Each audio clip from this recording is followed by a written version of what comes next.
Welcome. I'm Frank Conkling, and this is Panda Consulting's ArcGIS workshop. Um, with this workshop, we're going to continue the series that we started last month in making the move from ArcMap to ArcGIS Pro for specifically for editors, not for people who make maps or do the analysis, but these are for the editors, and we're going to talk about editing. However, this is part two. We ran out of time last time, and we're going to continue this.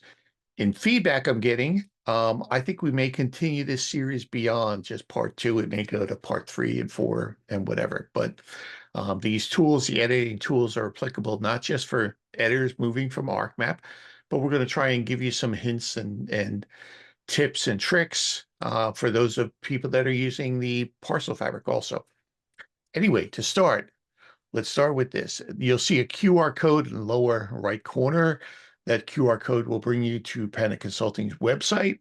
It will show you information about who we are, what we do, why we do it, how we do it. At the bottom of that page, you'll actually get a link so that you can get our monthly newsletters together with the invites to attend live. So thank you, all of you who are attending here live. We appreciate that. If you are attending live, please know that if you have questions or comments or want me to cover specific things, go ahead and put them in the chat window. Chris with Panda will actually is moderating, and he'll make sure that he interrupts me, and let's make sure that I go and handle the questions and the comments for you. All right, so let's get started then.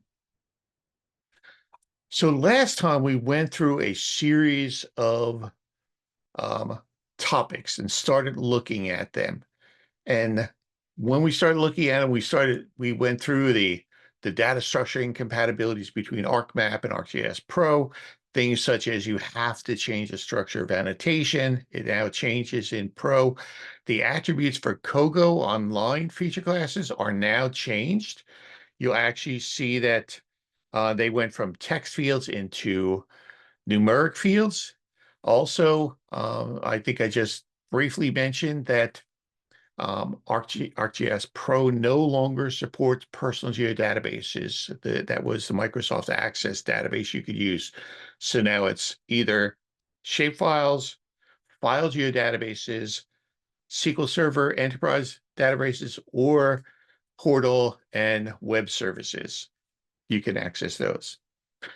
We started going over the user interface, a little bit about structure, and we did not get into edit tools or any of those. So I think this is where we let off.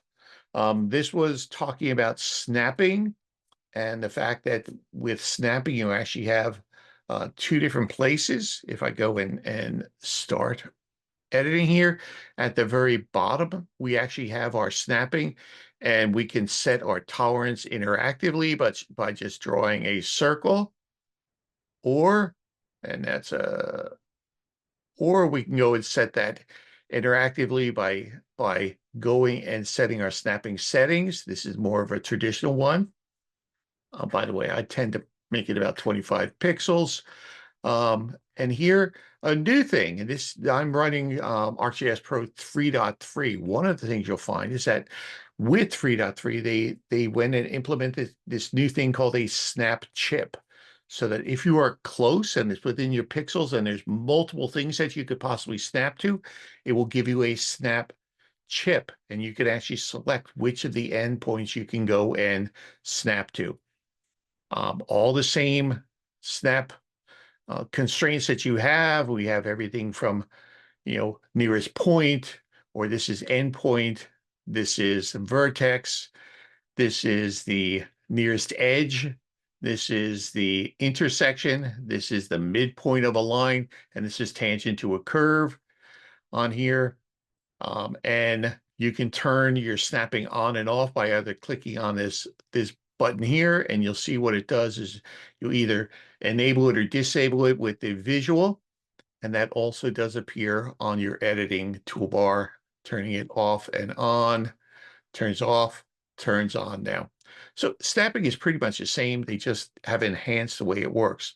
One thing that is important, though, is that on ArcGIS Pro, you now have this area over here as far as selections, and we have editing, and then we have snapping. The old snapping layers that had you, it's now integrated into the table of contents. So you can actually turn on what you're snapping to on here. Another thing to remember is that if something is not being displayed, you cannot snap to it, even if you have it turned on here as far as snappable. So it has to be set to be snappable and it has to be displayed on there.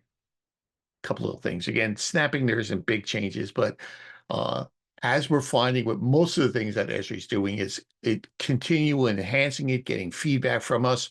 Make sure you give Esri some feedback. Constraints. This is a new thing that you have inside of here. When we are editing, it allows you to go and set up so that you can begin to see some certain elements in here. So for example, if I have my constraints and I turn them on, when I go to create a new line, all right, any kind of line, I just create a new line. Notice what happens is it goes and gives me an online display with the rubber sheeting or with the rubber banding that's occurring. And it will go and tell me what my bearing is of that rubber band, and it will tell me what the overall distances are. So this is a combination of allowing you to go and measure things and allows you to give it a full dynamic readout on there. So you can see exactly how far that is, what the bearing and distance is on there. A lot of people, if they're heavy editors, they find that to be distracting, but I know, again, with our customers, we get a little bit of each. So some people like it. I personally try to go in and not use that very often, but it is there. Symbology, this is one that where they really, ArcGIS Pro is so much light years ahead of what ArcMap was on here.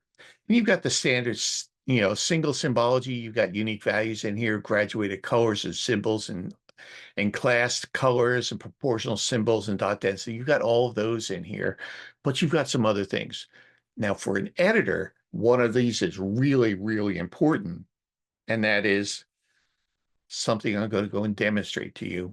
One of the things that really bothered, especially parcel editors, is that in order to be able to go and see the actual vertices in ArcMap, you would hold down the V key and it would go and show you what the vertices were within a certain tolerance. And inside of ArcGIS Pro, it's the T key to do that. And if I look in here, I can see, well, this looks like it's a normal circle, but if I hold down, I can see that that's actually a series of, it's a densified curve in there. Well, that gets a little old after a while, continuing having to go in and hold down that T key. Well, there's a way to actually go and symbolize this now, where you can actually see every single vertex that's in your data. And it's different between doing it on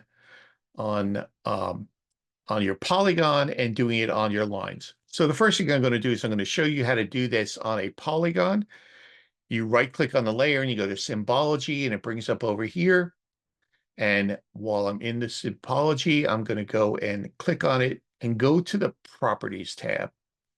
Now on the properties tab, we're going to see over here, we're going to change the structure. And on this structure tab, let me go in. I've been doing some other things here. Let me get rid of this here. This tab and put it here so we can see a little bit more about this. Symbology tab. So when I click on the Symbology tab, I have a series of things, and I can see that I have a extra layer here. I'm going to show you how to create it. Under the layer, I'm going to say add a marker layer. That marker layer is going to display markers in certain locations for me. Now, once I get that structure added to my symbology, I head over here to the actual layer properties of that. And when I'm highlighting the marker, I can scroll down and I can say, well, make this marker red. All right, and then I can change the actual size of it and make it, in this case, let's make it 4 points. And as I scroll down further, I can see the placement. and I can tell it, and rather than filling up the polygon, I want you to show me the vertices on everything that's being displayed on this layer while I'm doing it. Another thing you may have noticed is that if you were using the older ArcGIS Pro and the new one, is that with 3.3, there is this new thing called auto apply. As soon as I make a change in the symbology, it automatically applies so I can see whether I want to continue to do that or not. Really nice feature on here. So let's go down to, by the way, now when I can zoom out, I can see where all of the vertices are on my data.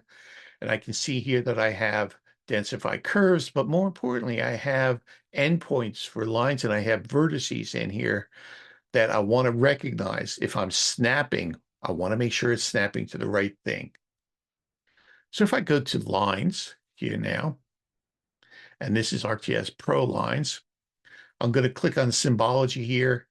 And again, if I click on the actual symbol, it brings this up and I can say, I want to add markers.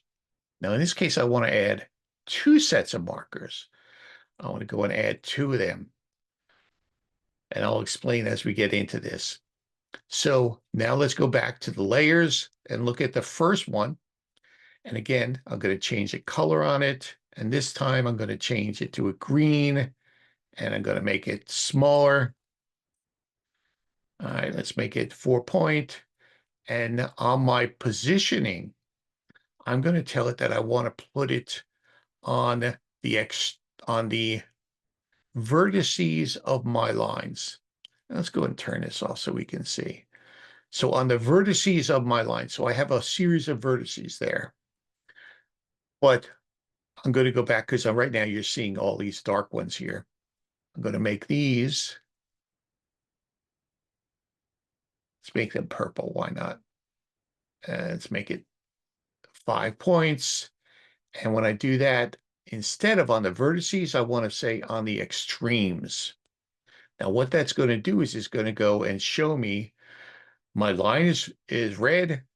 I have a point anytime I have a vertex in here. For example, I have here a vertex. Oh, I didn't even realize that. But in here, I actually have some scale dependencies turned on. So I have a vertex here, and I have the endpoints here. So here's my 2 endpoints, and here I have a vertex right here where this line intersects the other one. It must have been topology on here. That scale dependency, let me go and explain that to you also. On ArcGIS Pro, we now have the ability to go and change the symbology as the scale changes. So let's go and look at these. By default, COGO lines will have scale dependency on them.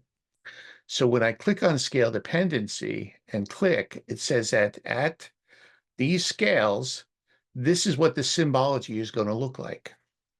So from, in this case, from basically all the way zoomed in to 2500, I think is where I set that at 10,000. Let's set that up to 2,400 or 24,000. At 24,000, it's going to appear just as a single gray line with points on the end, and it's going to have arrows on them. But above that, it's going to be at solid red line. So again, as I change the symbology, it goes and shows me. Let's go in and fix these now and say, okay, let's turn off that. Let's take this and make this green so we can see this as we go through here. All right. And now as we zoom in and out, this is really not very. Let's go make this a little bit bigger so we can see it. All right, so there we can see it now. As we zoom in, it stays the same. And as we zoom out on here, it actually will change to different colors. There we go, it changes here to different colors. And it changes at 24,000. So again, couple of new things that we're introducing in Pro. One is the ability to put markers on the ends and vertices of your lines and polygons. It's different between lines and it's different between polygons, but just know that you can put them on there. And then secondly, the ability to go and have different symbology for different scales. I know the first time you encounter it, if you're not aware of it, it kind of confuses you. It's like, well, why aren't I seeing those little points at the ends of my lines that I thought I was going to see? And it's because of scale dependent symbology on here. Any questions, just put them in the chat window.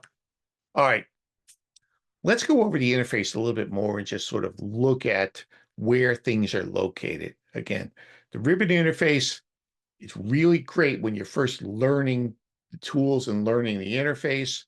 We're going to show you some things that you can do to sort of make it easier to work around in here. So I'm going to go over here. There's a couple main tabs. The map tab is the one where you use to go and move around, interact with the map, add data, that sort of things. It used to be called the standard toolbar. And then the edit tab is where you actually do all the editing. You actually set up your edit routine, set up all your settings for editing on here. So let's look at this.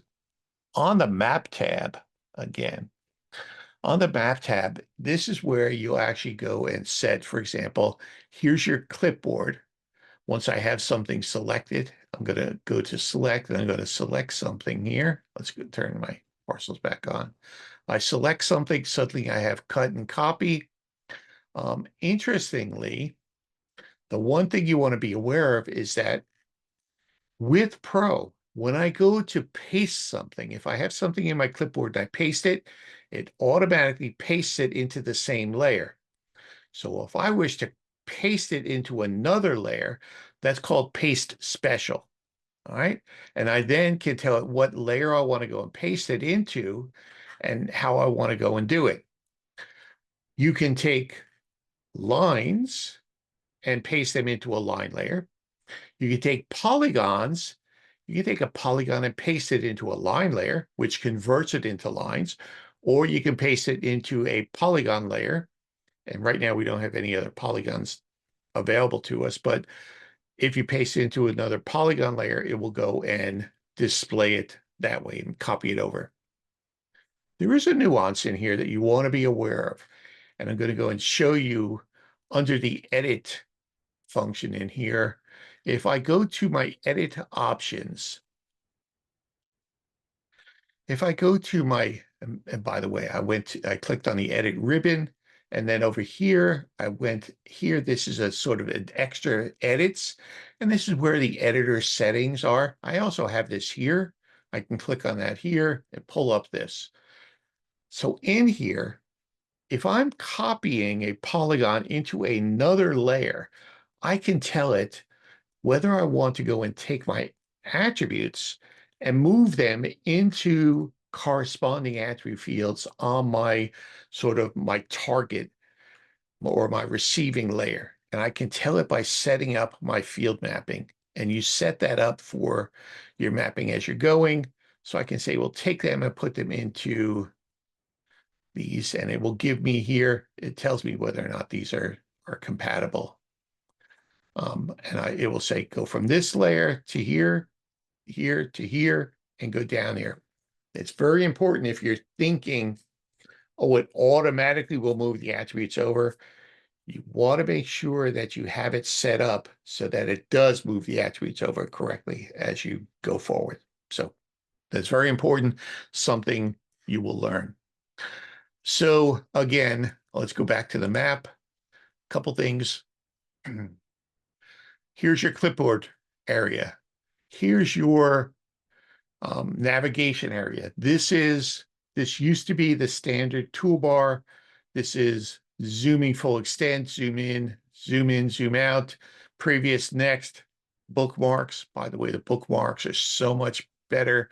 You've got the ability to create new bookmarks, to manage them, to export your bookmarks and share them with other people in the organization so that you can create a set of bookmarks for unique landmarks, for example, in your county, and then export them out, and other people can bring that into their ArcGIS Pro project and use those. So you can export them, you can import them. You can also have time descriptions on there and such. So bookmarks are greatly enhanced. Explore bookmarks a little bit more. The one thing I want to go and point out is this Explore. This is now a combination of the Identify tool and the old Hyperlink tool. And on here, you have multiple ways that you can go and set this up.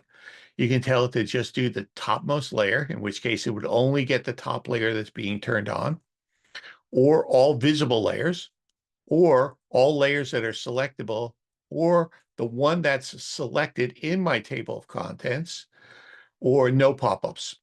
While I'm editing, I tend to often do no pop-ups. I tend to use my select tool instead. But anyway, just to demonstrate, if I go and click on this parcel, it will do what used to be an identify, but it will also go and show me my pop-up with the old HTML formatting on here. Well, this is really interesting because you can set it up that you add arcade expressions in here. You can add charts, you can add pictures, you can add all sorts of things in your pop-up. So it's sort of a combination of the two, but it's greatly enhanced for what you could do in ArcMap. And even with this, you can then go and print this out. You can copy it, you can zoom to it. There's a lot of things you can do from this pop-up. Just without getting all the way into it, if I right-click on my layer, I can say configure my pop-up, and I can actually go and have a full description here. I can see what text do I have, what fields do I have, what images do I have in here. Let's take these off. I can configure what fields actually display, what the title is, all sorts of things that I can do in here. Again, this is a combination of identify and the old HTML pop-up. That's that there. Go to XY. Now we go to the layers. Here's my base maps. You get access to all of your organizations or all of Esri's base maps. This is all of Esri's base maps, but if your organization has set up their own unique base map collection, you can connect to that and use that for you instead. We often go and use this to flip back and forth where we want to see certain things. Maybe we want to see the streets. Maybe we want to see the latest imagery. There's a lot of things that you can do on here. This imagery hybrid is a good one to go and use, and it's kept up to date by ESRI. So it's an automatic one. It's amazing how fast these things are now. Let's go remove those. Let's remove this also. All right. Adding data, you can go and add data from your current computer, from a URL path. You can do a query layer. You can add data from almost anywhere. You can table to a point if you got an Excel point. Here's selection. Here's, again, we went over last time how to select things both with the rectangles and polygons or lassos, circles. One of the things that's interesting about these new selection tools is that in ArcMap, we used to have to click. Now we select it one time. And if we're doing a polygon, it's clicks. All right. But if we go, for example, and do the lasso, it's just click and then it draws. Oh, I have to hold that down. It draws the lasso while I'm holding it down. And that's how I can change these on here. Lines and circles and traces the same way. A lot of ways to select. Select by attributes. This is, in fact, building a query. There's some really, you got to tell it what, in this case, because I did it here. Let's go to tax parcel. I can tell it what field I want to go on. And for example, parcel ID. And here's all the operands, what we can contain. There's a couple that have become my favorite. Includes the value or does not include the value. So if I put includes the value, it actually will give me a list of all the actual values in here. Let's change this from parcel ID, which is a smaller one, to a parcel number, which is a more complete number on here. And I go and say, well, I want to see this parcel and this parcel. And when I click apply, it will go and select those two parcels for me. One thing in Pro versus Map, down here on the bottom, we see what we have selected. And if I click on that bar, it actually will zoom to those two that are selected. And I can also clear my selection just by doing this. I really like what they've done with the building a query string.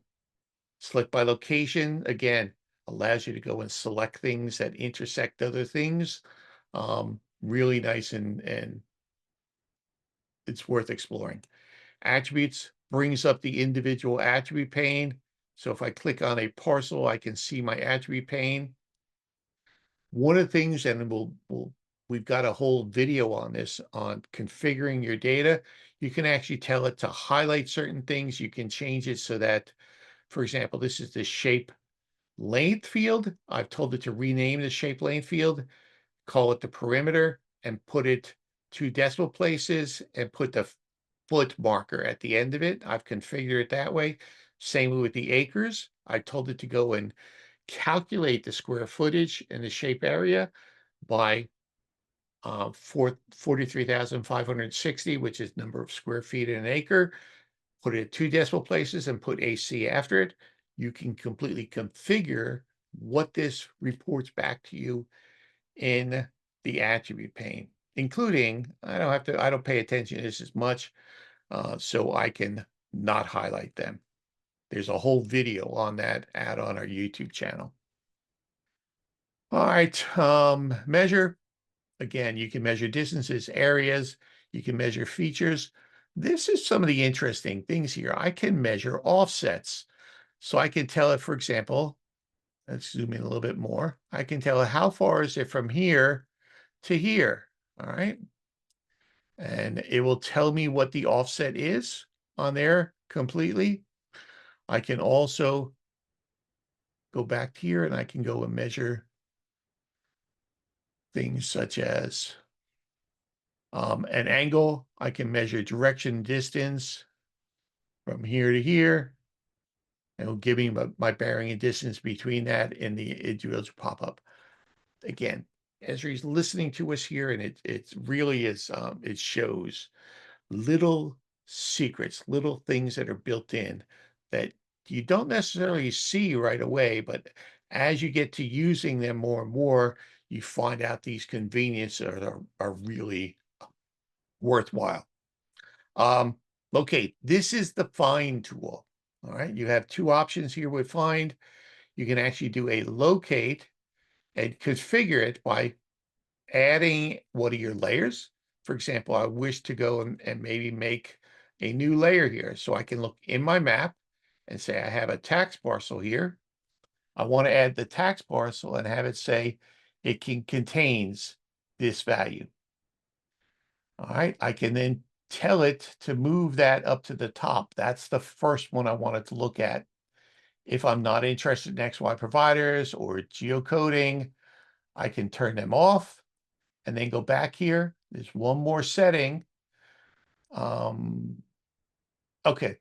And then I can just sort of tell it 980. Here's all the ones that have 980 in them. And as I go through here, I can locate them.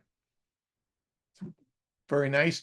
I actually prefer this layer search because I tend to have more than a few layers in here, in which I tell it what layer I want to search it in here, and then what specific fields I want to go and search it in.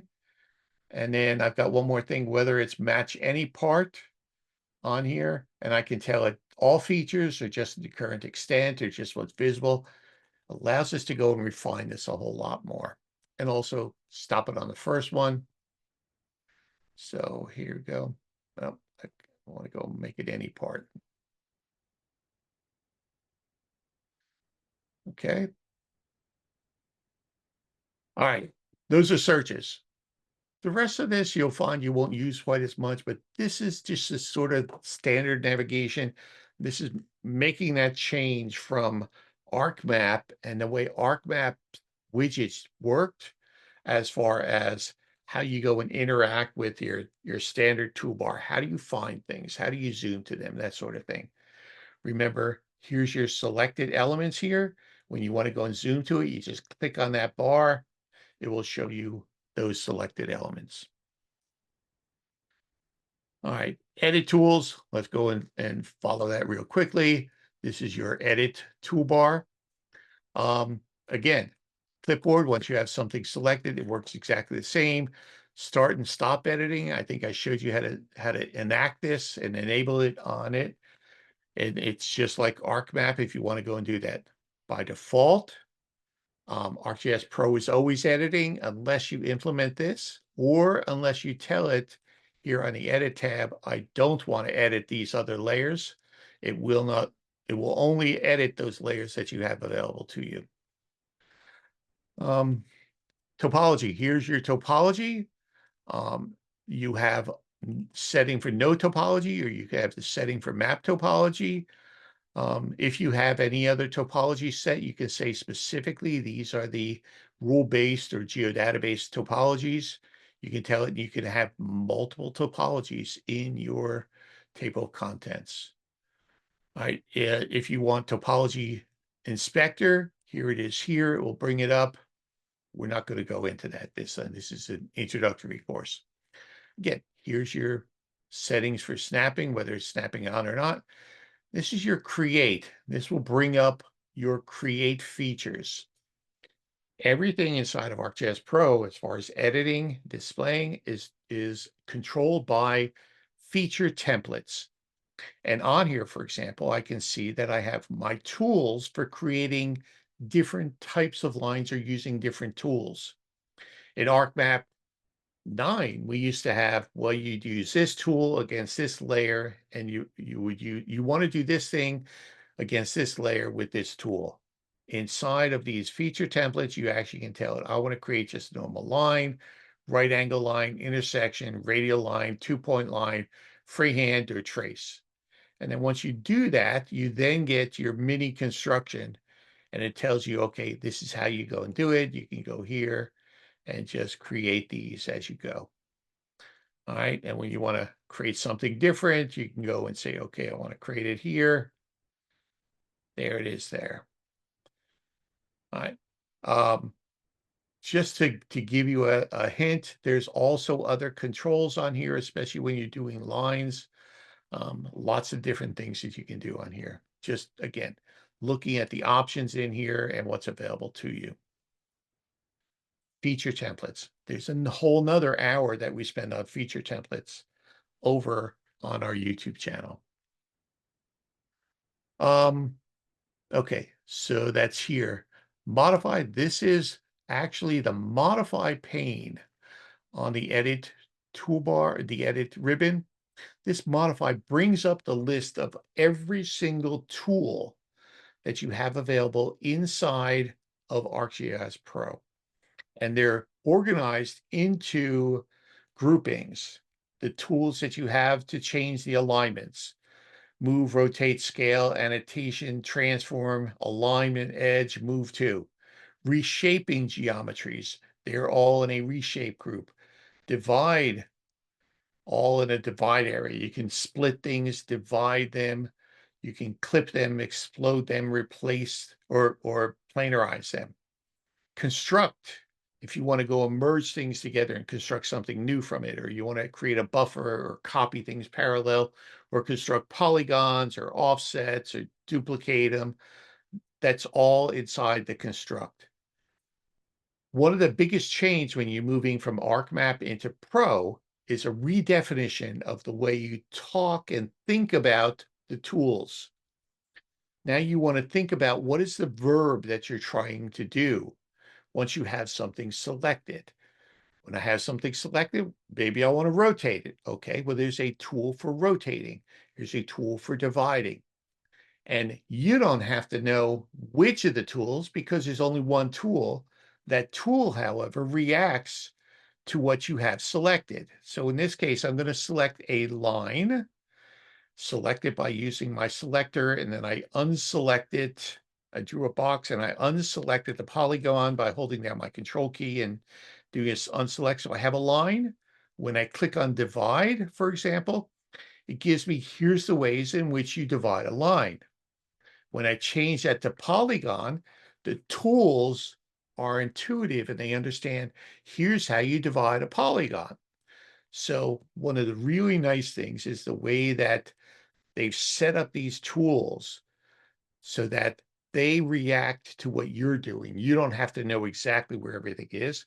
Just know, what do I want to do with what I have selected? That's the approach. So you don't have to go searching all over. When we talk about searching, though, one of the interesting things is that they're trying to make it easier for you to go and find things. On top of the modify pane, where you actually have all your tools, if you know of a specific tool, you can type it in and it will show you the tools that have that as part of the tags. If, for example, I wanted to do a divide, I type in divide into that and it shows me all the tools that will divide things up, whether I split them and divide them or clip them and explode them or planarize them. Really nice and helpful on here. However, if you don't even know where the modify is and you don't have that open, up at the very top of ArcGIS Pro with 3.2 and above, you'll see a command search. Up there, you can type in any command. And again, I can type in traverse if I actually were in there.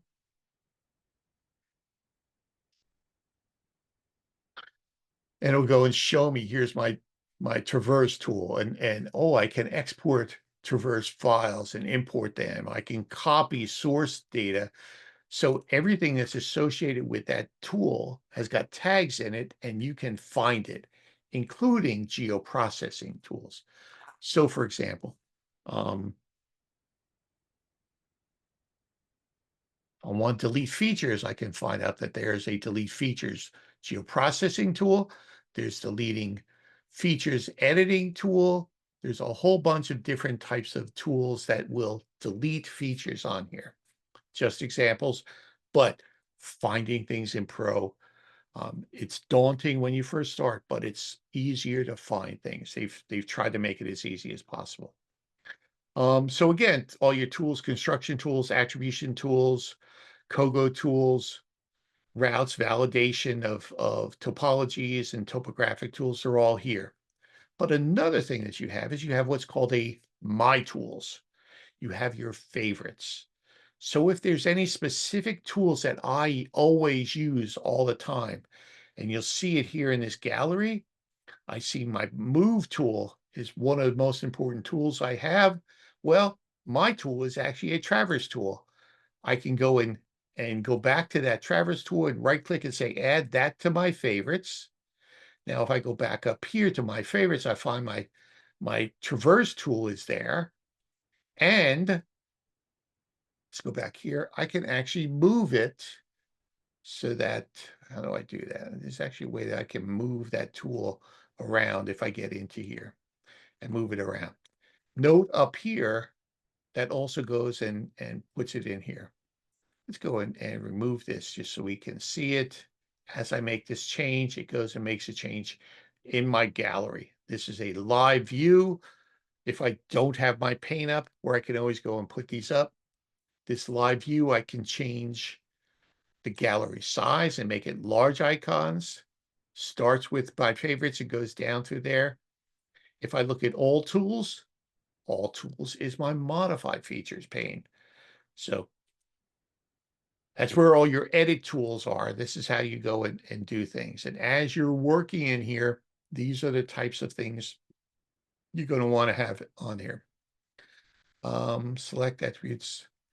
Z values, it turns out that you actually can have Z values in here. Ground to grid is something a little bit more advanced that has to do with doing what we used to call a basis of bearings or a rotation. so that it would scale things up or scale things down or rotate them automatically and store that. That's more to advanced COGO. Again, we have that on the Traverse tool uh, video for you to go and see. Data Reviewer, this is an extension that allows you to go and do some analysis on here. All right. We haven't gotten that far, have we? So there's all the edit tools. Here's where it is. This is the modified pane. It brings up this pane here. Here's the different gallery views in here, the ways that you can change things on here. Create features. Again, this will show you the tools that you have available on here. If you wish to go and change the list of tools, you can click down this and go to modify feature templates, and allows you to go and actually do that. All right. So let's look at project structure. Finding data in the catalog pane, importing ArcMap template, checking and labeling. So finding data, the catalog pane, the ArcGIS Pro has a built-in Arc catalog into it. And on here, you have all of your project components on here. You have, this is everything that's in your project, including the folder. This is the home folder, and I could add a folder connection if I want. It's similar to the way ArcMap used to work. But this is the folder for my project and the data that I have in here and everything I have in here. I can also assign a default geodatabase. That's where everything gets created and stored, including any temporary things. As you're doing processing, it might create temporary layers. It will store them in your default geodatabase. But more importantly, it will show me that I have actually multiple maps that I can go and see. Matter of fact, you'll see here, here's my map, and here's my layers, one in which I've got another data set in here.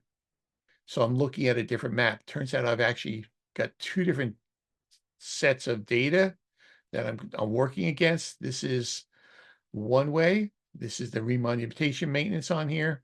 And as I zoom around, I have this set up so that this same other map document follows me around. So I can do that.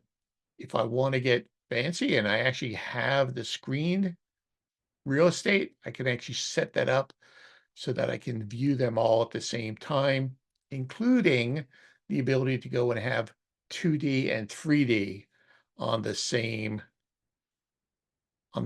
layer here. All right. So the catalog shows me all of my maps that I have available. If you add and remove maps all the time, for example, let's say I had a data set here that I wanted to look at, and it's like, I don't know what this thing is. Let's add that to a new map for me. It will go and add it to a new map. And if there's anything in here, it will automatically go, and I think this is empty, by the way.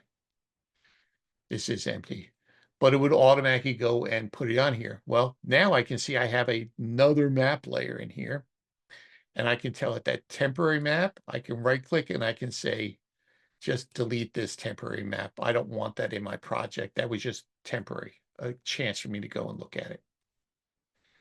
All right. Tools, toolbox. Every single project has its own toolbox.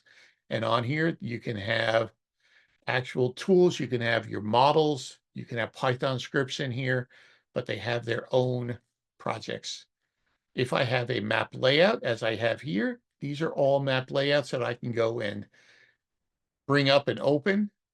These are different map documents, and I was demoing this, so I have in here 6 different map layouts, all part of this one project that's on here. And I can open them and close them as I see fit, as I'm interacting with it.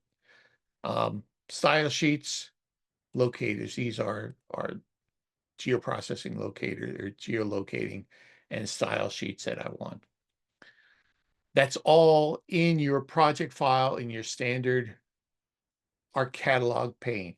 However, if I'm connected up to a portal, And by the way, I actually am connected up to ArcGIS Online right now.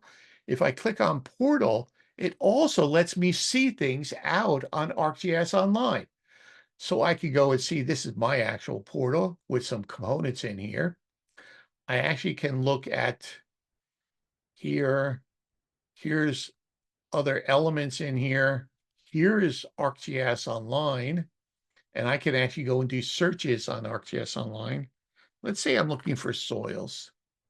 All right, it will allow me to go and search ArcGIS Online and find all the soil maps that I want and load those into my document. Again, real-time connection over to the portal on here. Computer. This is in fact direct connections into my computer so I can actually see, well, what do I have on here? I don't have to create one to this. I actually can go here and create it and actually look at where all my data is located and what I'm looking at in here as I'm going through, add that into my project as I'm going through.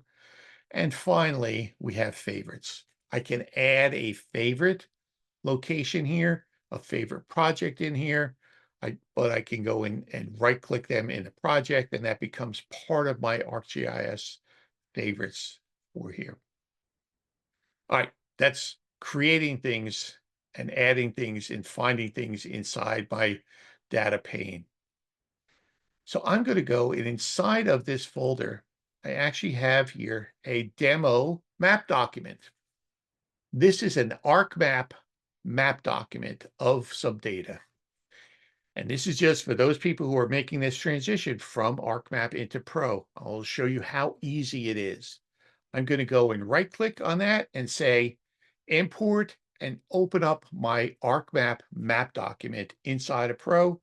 And it will go and import that map document in here and symbolize it by the same symbology as close as it can get to what was included in there in that ArcMap document. So I now literally have the same thing on here. In this case, I actually can see that I have some symbology and some labeling. If I go and look at my labeling here, I can see that this is actually labeling it according to VB script. And so it will bring in my labeling, bring in my symbology exactly as it is, as close as you can, unless you have some very strange things, into ArcGIS Pro and let you very quickly start making that change, exploring where the tools are. One bit of advice, one of the things that we did early on is we recognized that we needed to learn how to make that change and how and where these new tools were. So one of the things we'll do is we took the data in ArcMap, loaded it up into a project, save the project file, and we could flip back and forth, try editing it in ArcMap, and then going back and closing ArcMap and editing up in Pro and seeing if we could do the same thing and just sort of building up our strength till we know how to interact, where the tools are, all of that as part of it.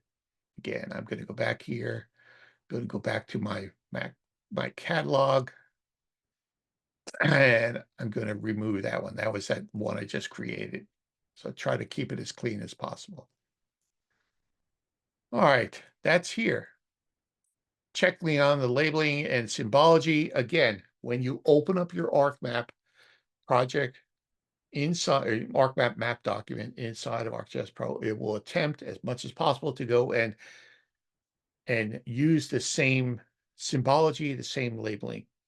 Um, as you get further into Pro, you're going to start using and learning how to use some of ArcGIS Pro's advanced symbology and some of the advanced labeling using things like Arcade instead of the VB script. Good news is VB script for labeling still works. Matter of fact, Esri has listened to us. Earlier versions of Pro, you couldn't use VB script to do expressions. You can still do expressions with them with 3.2 and 3.3. You can now use VB script for expression building again. But again, you want to try to go in and learn how to go and do this inside of Pro as much as possible. I talked about the symbology a little bit and the options. I think I'm going to pass that here and look at some of the edit tools. Again, creating a line, if you wish to go create a line, make sure you are editing in here. And then literally you go to your Create tab and identify the type of line you want to create. Here's a construction line tab, and it will tell you your tools. Again, this is your polyline. This is your 2-point line. This is the trace tool. Let me go and show you how to actually modify that. So I've gone up here to modify, and here is the components for here, and here's my line. So this is the featured template to edit for here, and here's what it is, and I'm going to show you the properties of that template. Tells me what it is, what the tags it has on here, what the symbology is, and here's the tools that I have available. And if I check it, it allows me to go and have those tools available for me. And which is my default tool. In this case, the default tool is the 2-point line. When I click here and I go back to my create, I will notice there's all my tools. So again, managing the templates, going here and saying, go here, here's my template, here's the tools that I want available to me, and I'll set it up and configure it. And here's the advantage of the way it's being done now. If you set this up one time, it's much more efficient in what you're doing from that point forward. Much more efficient in what you're doing. Take a little time, learn how to go and set these things up and move from there. All right. One more thing. On my Kogo tools, if I go in here, by default, it continues to rubber band and lets me continue with this. All right. Till I say there. There's a setting here where I can go back, and if I click on this is my options here. If I click on this and I click on this line, it says, do I wish to continuing to have rubber banding and letting each of these continue? And I uncheck that. And now when I do this, all right, make sure.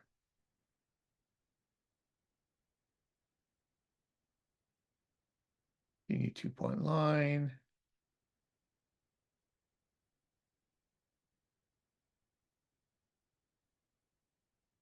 Wow, I wonder why why it is continuing to rubber band. Oh, because I reset it. There it is. I have it there.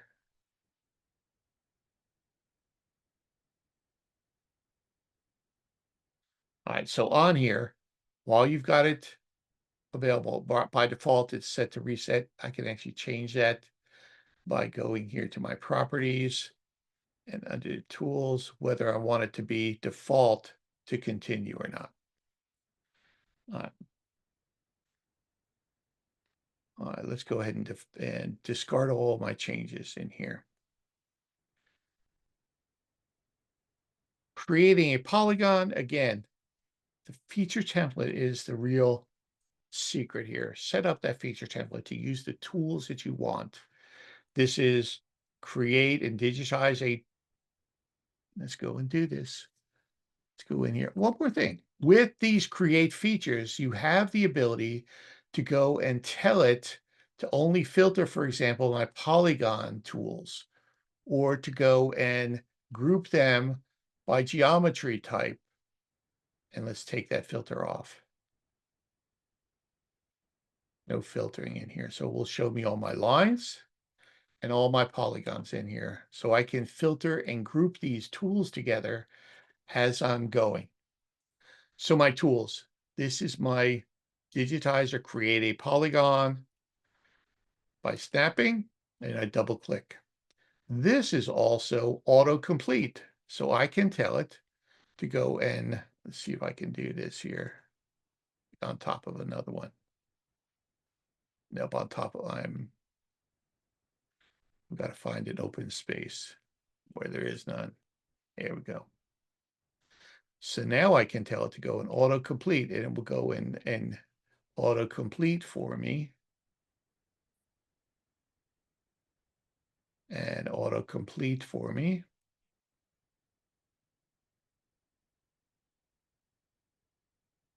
Oh, it failed because I'm not against any other area here.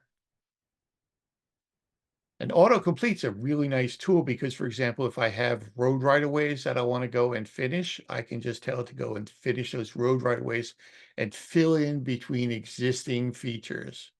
That's what autocomplete really does. All right.